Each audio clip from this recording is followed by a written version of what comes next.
Hillary Clinton was asked about women and some of the difficulties, essentially, that she's had in garnering support from women. Let's go ahead and listen to a question that was posed by one of the moderators. As you know, your strong supporter, former Secretary of State Madeleine Albright, said the other day that there's a special place in hell for women who don't support other women. Do you agree with what she said? Well, look, I think that she's been saying that for as long as I've known her, which is about 25 years. But it doesn't change my view that we need to empower everyone, women and men, to make the best decisions in their minds that they can make. That's what I've always stood for. And when it comes to the issues that are really on the front lines as to whether we're going to have equal pay, paid family leave, some opportunity for, women to go as far as their hard work and talent take them, I think that we still have some barriers to knock down, which is why that's at the core of my campaign. I would notice, just for a historic aside, somebody told me earlier today we've had like 200 presidential primary debates, and this is the first time there have been a majority of women on the stage. So, we'll take our progress wherever we can find it. Nancy, what's the takeaway from that answer?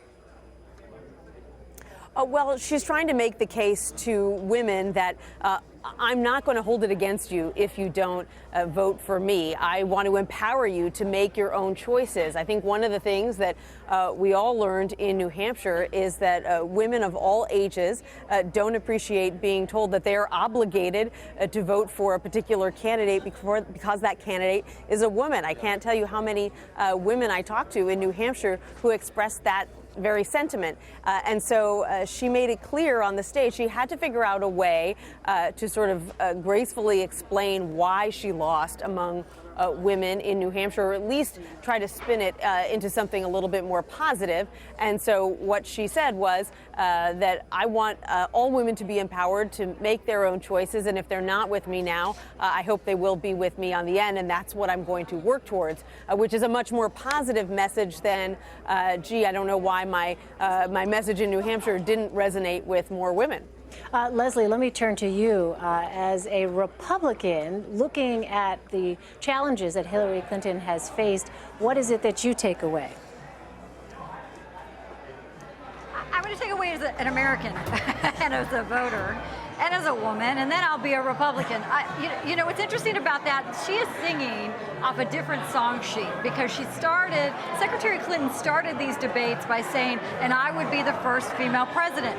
It's a very stark contrast after she realizes that this idea of gender equality is not going to be achieved by all women voting together. There's going to be so much division in how women generationally see this opportunity.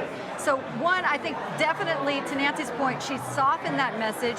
But two, I think she's also trying to weave a very delicate thread where she's talking about paid leave, income inequality, reproductive rights to some extent. But are those all the issues that matter? Not really. Millennial women will tell you it's about economic opportunities, school debt, and so to some extent, there were some great ideas she talked about in 2008, breaking the glass ceiling, and it was a bit even more aspirational. But what we learned then and what we know now, it is usually about pocketbook issues. It is not going to be about making history in the way her generation did. For younger women, making history is entrepreneurship and breaking those kinds of ceilings and being more startups and more Silicon Valley and more opportunity to provide for their homes in different ways. So I think all of us have to just look at women differently and come to the reality it's just as much economic as it is social. And we heard that actually from young women in New Hampshire that we talked to. It's not just about the gender part of this, it's about the economy. And these are the issues that, if you look at the exit polls, showing that the economy, income inequality, these are big issues for everybody, but specifically the women we talked to who are supporting Sanders, it's not about just gender, it's got to be about more than that.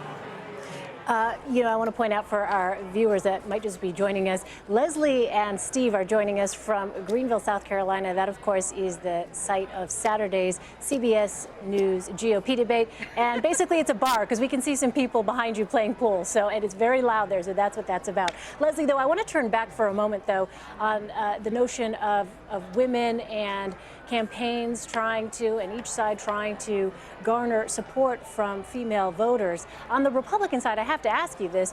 As you well know, Donald Trump certainly angered many women with his comments, particularly regarding Megyn Kelly. He talked about blood coming out of her somewhere, and that certainly got a lot of people, including women, upset.